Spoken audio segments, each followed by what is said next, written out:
message Oezali uniquement pour le peuple congolais et les politiciens.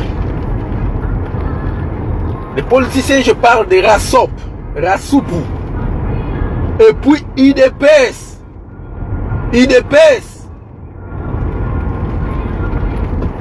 Notre message est très clair. Notre pays, la République démocratique du Congo, est occupée. Militairement, nous sommes occupés. Lelo oyo mwanantemi a lobby discours pour notre avantage parle de l'occupation. Et puis vous, les gens là, les gens de l'IDPS, les gens des Rassoup, les opportunistes dans la trajectoire Nabino.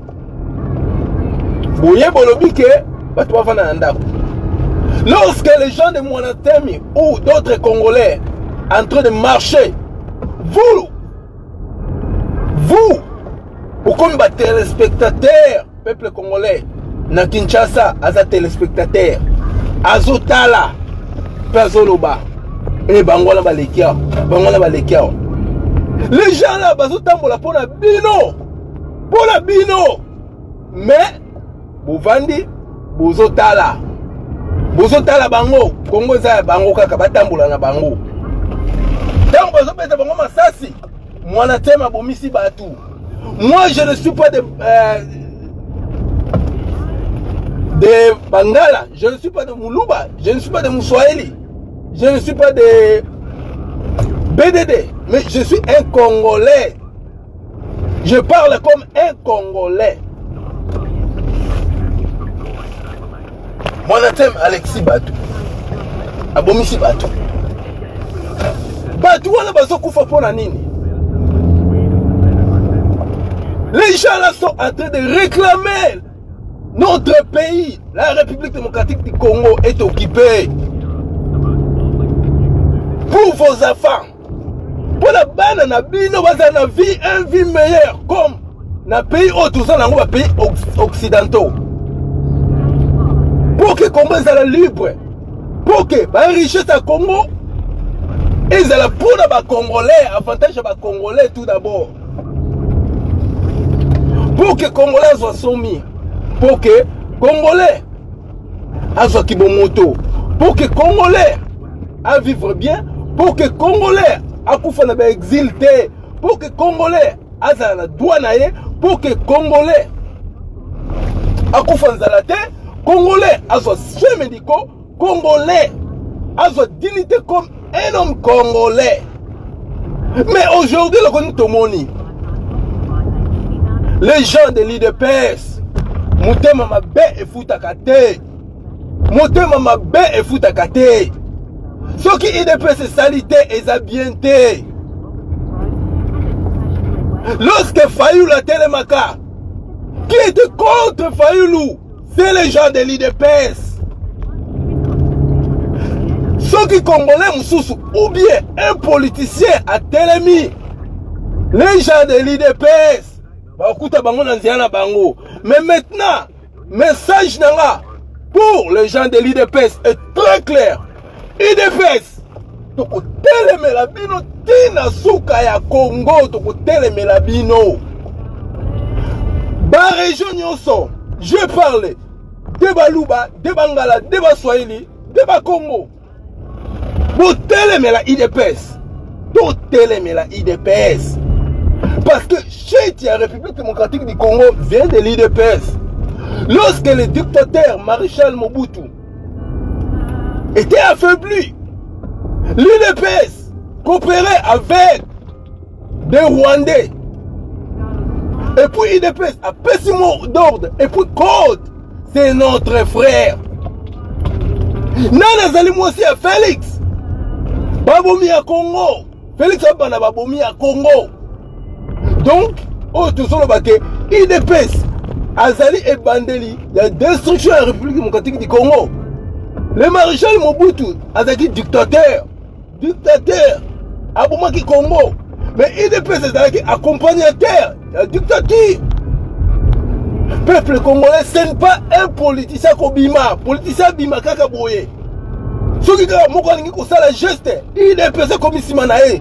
Lorsque IDPS est salité et zabienté, IDPS ce sont des collabos, ce sont des cons, des marionnettes. Des marionnettes, des voleurs. 2011-2012, nous avons supporté Etienne Tshisekedi wa Mulumba à 100%. Moi, personnellement, j'ai supporté ce papa-là. Mais je ne savais pas, il était un aventurier. Aventurier. Aventurier, je dis bien.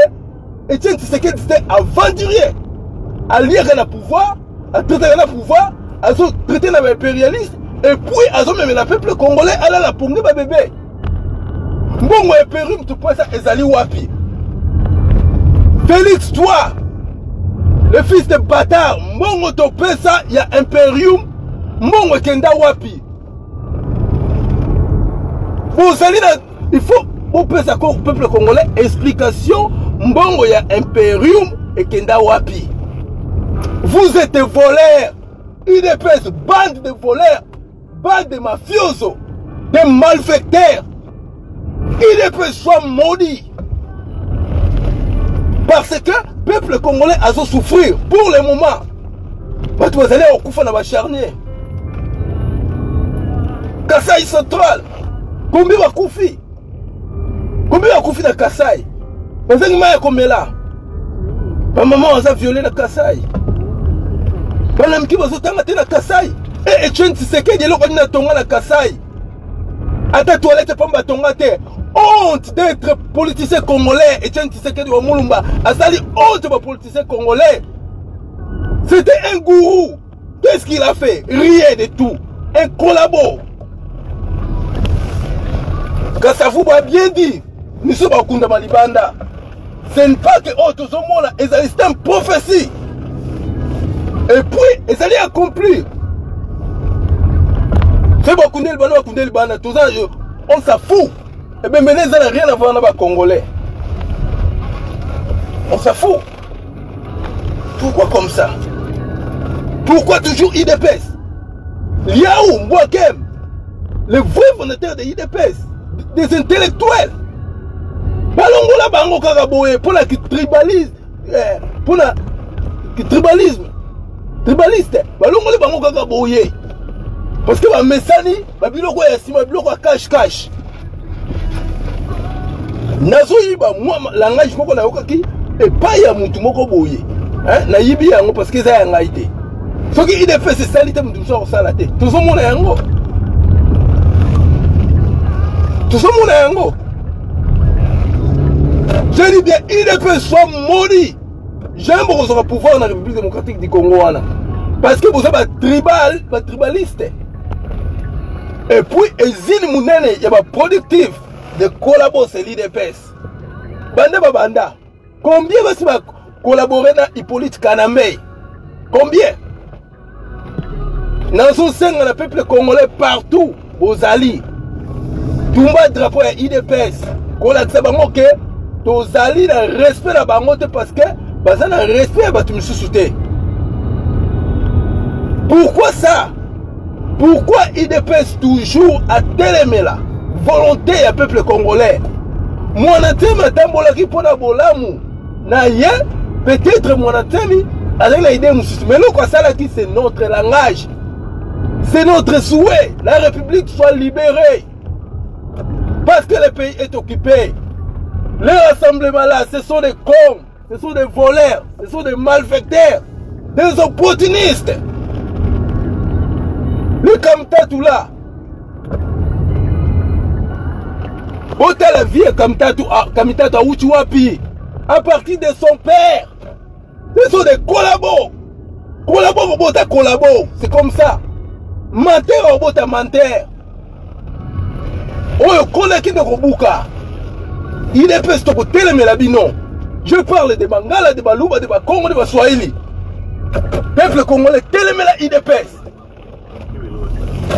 Naba kolite na bango. Et toi, wakacha toi, un corps, un malbouré, un taureau, Sarbati, Ngache, Ngaya. Et toi, Wakacha, toi, tu parles. Moi, c'est un peu l'avantage à tous les Congolais. C'est un peu l'avantage à tous les Congolais. Parce que Bino, ceux qui bossent de l'autre côté, ils ont bien été. Banda Bobanda, tu supportes que vous, les gens de IDPS, tu supportes que Bino en 2011. Tu es un bon. Et puis, vous êtes un impérium. Vous avez mis Yibi. Et puis, vous avez sous la ponga bébé. Vous êtes des aventuriers de Kumbaya. IDPS sont des Kumbaya. Kumbaya, na mutula bango akufi. Ba Kumbaya bango tout. Mutula bango akufi ba Kumbaya. Sont des voleurs. Sont des tribalistes. IDPS. Parti moko oyoke ya kukata ngo cross. Nous avons pas des politiciens, nous avons des aventuriers. Rasop, ce sont des aventuriers, des opportunistes. Congolais nous alinga telema, il faut IDPS kaka abima na sima na bango. Azala. Félix a bien dit, oya ko telema la kanamba okuta IDPS ndela bango. Ali kolobani.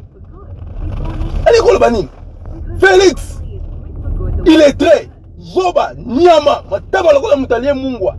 Toko telema ebino bongo tiko tak. Toko pesa bino sous-tenter parce que te moins lokola un Congolais linga telema. Moi ba Congolais ba telema, ba politicien Congolais mususu ba telema zate. Parce que ceux qui ba telema, il pèse toujours à comme contre bango, ba comme ko sale la bango, ba nini, ba campagne, y a pas un peu parce que il pèse se telemité. Bino banani. Quelques bananes pour que la semaine internet, bino banani. Et puis, Narosouk sa awa, fuck IDPS, fuck Félix, fuck Tshisekedi, fuck everyone is involved. Fuck all of you. Parce que, et comme il problème que, il y a beaucoup comme ça, Congolais, Tina Souka, ok, Toko Mako Tombo Kapoke, Bondi Mabisoke, toujours la vérité. Fuck Tshisekedi, fuck Félix, fuck IDPS, fuck everyone, fuck Rassop. Donc, fuck everyone. Parce que, oh, salamité. Comment les systèmes ont côté le Mali sous-souté? Ceux qui politiciens télémi, beaucoup de cocholaï, ah, yewana. Y'a un bâtiment moi, va ça les a coûté. Parce que, bah, ceux qui IDPS, à Zawanate, beaucoup de c'est Makambu. Mais les lots, nous sommes un peuple congolais. Nous sommes un Kanda, et puis nous sommes Biboui. Tous les Congolais, notre frère de Baluba, notre frère de Bangala, de Baswahili, de Bakongo. Tout télémi la IDPS. IDPS ezali shit pe ezali kokanga libération ya mboka parce que politiciens ont osé IDPS a commis contre ye ba commencer la campagne ezaka IDPS te autant la industrie ba collabo IDPS se produire IDPS se produire seulement des collabos et puis parce que la mutu et pour le zuma loba ya koko matone kimbango loba kini ke Soki, tu sais que dans le Mobutu, c'est normal. C'est normal. Mais ceux les politiciens sont accueillis comme un problème. Ceux qui disent que des Akutani na politique, c'est normal. Mais ceux les politiciens sont accueillis comme un problème. Donc, IDPS a comme influencé d'autres politiciens. Martin Fayulu Abima qui a tellement de problèmes à Mboka. Lelo Oezakinini. Makamboye, kusenga ba politicien c'est que na makambo la komi ko mona ala komi ko zanga opportunité ba changa pembeni. Collabo finira par être collabo botaka collabo, c'est comme ça. Yango le Congolais le peuple congolais tout tellement dans l'ensemble notre pays est occupé. IDPS ce n'est qu'un groupe déjà, mafieux, un groupe des opportunistes, un con. Oui, bah quoi qu'on libère Mboka à la tête. Parce que le peuple a dit que ce sont des aventuriers. Tu sais qu'il y a Koufi Kuna 6 mois et un qui de Koune ba Okundete. Bino ba acolyte. Vous là. Les Tshisekidistes. Le peuple d'abord. Et oh. Ba Kombo oh to eba ya bebo. Bozo salanini. 6 mois et un bozo salanini. Na soni na ko chola. Votre Tshisekedi est là. Beaucoup de c'est comme ça. Donc, ça la honte. Na zoni. Toko zomela bino. Bazoba. IDPS bazoba. Soit maudit IDPS. Et puis, ma membre de IDPS soit maudit. Et je vous remercie, peuple congolais. Bangala, Baluba, Bakongo, Baswahili. ba Congo. Je vous remercie. Nzambe ya ba koko wa salaki ba Congolais. Salaki mabele wana abate na bino. Parce que quand on a un peuple congolais, bolimbisa baton ou finga et ça passe. Comme on a bandé ko bazo kufa, bazo beta ba masasi. Mais ba misusu ba komi ba téléspectateurs, misusu ba komi ko sepela parce que nini mwana temi azui chance te ou bien ba toi tellement qui azui chance au libérer mboka te. Ba misusu ba komi ko seka tolobaki. Et comme ils sont malheur et comme ils sont police kalambete. Mutinyo so ko telema ce que simbité paseki. Nous tous nous sommes des Congolais. Nous avons fait la chose en dengue moko. Moi, je me rappelle à Batunyonso. Boutoupe, et quand on répond à Batunyonso. Pongi, pour la Batunyonso. Je vous remercie. Jean-Paul Gaultier. Précisément, Australie, Melbourne, on a une identité dans la tête. Nous avons battre la bino. Ingeta, peuple congolais. L'île continue. Bye.